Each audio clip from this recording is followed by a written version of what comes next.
నా పేరు డాక్టర్ షర్మిల. మేము ఇక్కడ ఈ పరిస్థితిలో మేము స్ట్రైక్ చేయడానికి రీజన్ కల్కట్టాలో ఒక మెడికల్ కాలేజ్ లో డ్యూటీలో ఉన్న ఒక ఫీమేల్ మీద నేను డాక్టర్ అని మెన్షన్ చేయను. డాక్టర్ అనంటే డాక్టర్ కన్నా ముందు ఆమె ఒక మహిళ, ఒక స్త్రీ. తన వర్కింగ్ ప్లేస్ లో తను వర్క్ చేస్తుంది, తన టైంలో అండ్ తను ఒక 36 hours తను వర్క్ చేసి ఒక 2 hours రెస్ట్ తీసుకునే టైంలో ఈ అగాధ్యానికి పాల్పడ్డారు. తను రేప్ చేసి అతి దారుణంగా మర్డర్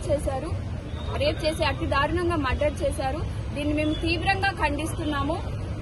ఆమె ఒక్కసారి చనిపోలేదు, ఆమె 2 సార్లు చనిపోయింది. ఒకటి ఆ అగాధ్యుల వల్ల చనిపోయింది, ఇంకొకసారి అది ఆ నిజం దాచిపెట్టడం వల్ల ఆమె 2వ సారి చనిపోయింది. మేము డిమాండ్ చేసేది ఒకటే, ఆ నేరస్తుల్ని తొందరగా పట్టుకోవాలి.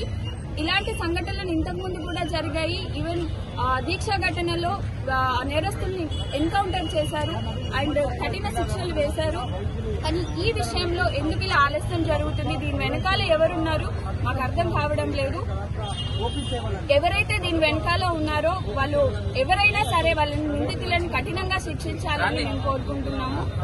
అండ్ ఇంకొకటి ఏంటంటే మా డాక్టర్ అసోసియేషన్ నుంచి మేము సెంట్రల్ ప్రొటెక్షన్ యాక్ట్ కోరుకుంటున్నాము. మేము ఎంతో మంది ప్రజల ప్రాణాలను కాపాడుతున్నారు, కానీ మా ప్రాణాలకి కాపాడడానికి ఎవరు లేరు.